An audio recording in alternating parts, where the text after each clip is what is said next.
ಎಲ್ರಿಗೂ ನಮ್ ಕುಟುಂಬದ ಲೆಗಸಿಯ ಬಗ್ಗೆ ತಿಳಿದಿದೆ. ಈ ಲೆಗಸಿ ನನ್ನ ನಂತರವೂ ಇರ್ಬೇಕು. ಇದಕ್ಕಿಂತಲೂ ಹಲವು ಪಟ್ಟು ಮಿಗಿಲಾಗಿ ಬೆಳಿಬೇಕು. ಅದಕ್ಕೆ ನಾವೀಗ ಮಾಡ್ತಿರೋ ಬಿಸ್ನೆಸ್ ಮತ್ತೆ ಡೀಲ್ಗಳು ಮಾತ್ರ ಸಾಕಾಗಲ್ಲ. ಅದಕ್ಕಾಗಿ ತುಂಬಾ ವರ್ಷಗಳಿಂದ ಟ್ರೈ ಮಾಡಿ ಈಗ ಕಶ್ಯಪ್ ಗ್ರೂಪ್ ಜೊತೆ ಒಂದು ಪ್ರಾಜೆಕ್ಟ್ ಸೈನ್ ಮಾಡಿದ್ದೇನೆ. ಖಂಡಿತವಾಗಿಯೂ ನಮ್ ಶೇರ್ಸ್ ಗಳ ವ್ಯಾಲ್ಯೂ ಜಾಸ್ತಿ ಆಗುತ್ತೆ ಅನ್ನೋ ನಂಬಿಕೆ ಇದೆ ಎಂದು ರೇಣುಕಾ ಅವರು ಹೇಳಿದಾಗ ಅಲ್ಲಿದ್ದವರೆಲ್ಲ ಆಶ್ಚರ್ಯಚಕಿತರಾದ್ರು. ಯಾಕಂದ್ರೆ ಕಶ್ಯಪ್ ಗ್ರೂಪ್ನವರು ಯಾವತ್ತೂ ಅಷ್ಟು ಸುಲಭವಾಗಿ ಯಾವುದೇ ಬಿಸ್ನೆಸ್ ಡೀಲ್ ನ ಒಪ್ಕೊಳ್ಳಲ್ಲ.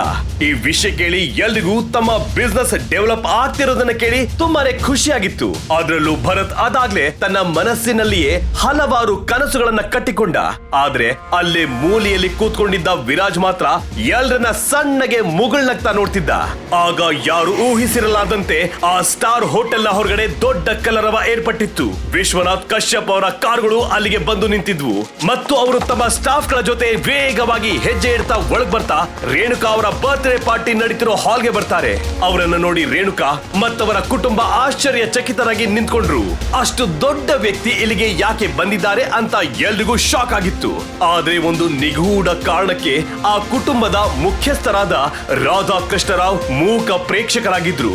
ಆಗ್ಲೇ ರೇಣುಕಾ ಸೀದಾ ಸ್ಟೇಜ್ ನಿಂದ ಇಳಿದು ವಿಶ್ವನಾಥ್ ಎದುರಿಗೆ ನಿಂತು ಅತಿ ವಿನಯದಿಂದ, ವಿಶ್ವನಾಥ್ ಕಶ್ಯಪ್ ಸರ್, ನೀವ್ ಇಲ್ಲಿಗೆ ಬರ್ತೀರಾ ಅಂತ ನನ್ನ ಕನ್ಸ್ನಲ್ಲಿಯೂ ಅಂದ್ಕೊಂಡಿರ್ಲಿಲ್ಲ. ಈಗ ತಾನೇ ನಮ್ ಕಂಪನಿಗಳ ನಡುವೆ ನಡೆದ ಬಿಸ್ನೆಸ್ ಡೀಲ್ ಗಳ ಬಗ್ಗೆ ಅನೌನ್ಸ್ ಮಾಡಿದೆ. ಅಷ್ಟರಲ್ಲಿ ನೀವೇ ಇಲ್ಲಿಗೆ ಬಂದ್ಬಿಟ್ರಿ. ಈ ದಿನವನ್ನ ನಾನು ಎಂದೂ ಮರೆಯಲ್ಲ ಎಂದು ರೇಣುಕಾ ಅವರು ಹೇಳ್ತಾ ಇದ್ದಂತೆ ವಿಶ್ವನಾಥ್ ಕಶ್ಯಪ್ ಅವರು ತಮ್ಮ ಕೈ ಸನ್ನೆಯಿಂದ ತಾ ಮಾಡಿದ್ದು ಸಾಕು ನಿಲ್ಸಿ ಅಂತ ಹೇಳ್ತಾರೆ.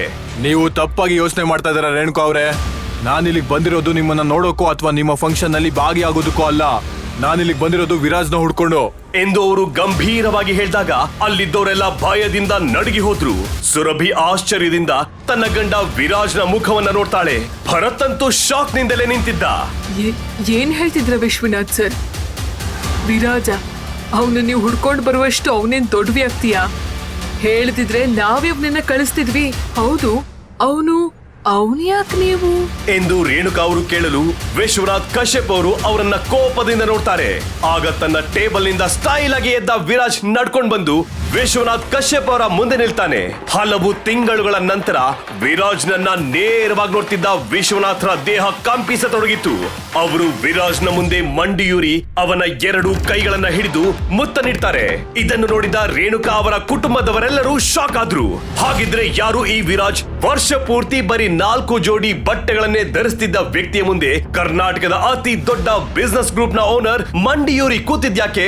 ವಿರಾಜ್ ನ ದೇಹದಲ್ಲಿದ್ದ ಆ ವಿಚಿತ್ರ ಶಕ್ತಿಯ ಹಿಂದೆ ಇರೋದು ಅವನ ವರ್ಷಗಳ ತಪಸ್ಸು ಅಥವಾ ಯಾವುದೋ ಮಾಯಾವಿ ಶಕ್ತಿಯ ಆಟವೋ? ಅವನ ಕೈಯಿಂದ ಮೂಡಿ ಬಂದಿರೋ ಆ ಸೀಕ್ರೆಟ್ ಚಿಪ್ ನ ರಹಸ್ಯವೇನು? ತನ್ನನ್ನ ಮದುವೆಯಾಗಿ ಗೌರವಿಸಿ ಪ್ರೀತಿಸ್ತಿದ್ದ ತನ್ನ ಹೆಂಡತಿ ಸುರಭಿಯ ಜೊತೆ ವಿರಾಜ್ ತನ್ನ ಬಗೆಗಿನ ಸತ್ಯವನ್ನ ಮುಚ್ಚಿಟ್ಟಿದ್ದು ಯಾಕೆ? ಸುರಭಿಗೆ ತಿಳಿಯದ ವಿರಾಜ್ ನ ಅಸಲಿ ಮುಖದ ರಹಸ್ಯವೇನು? ಇದನ್ನೆಲ್ಲ ತಿಳ್ಕೊಬೇಕಂದ್ರೆ ಈಗಲೇ ಡೌನ್ಲೋಡ್ ಮಾಡಿ ಪಾಕೆಟ್ FM ಮತ್ತು ಕೇಳಿ ವೀರಮಾಣಿಕ್ಯ.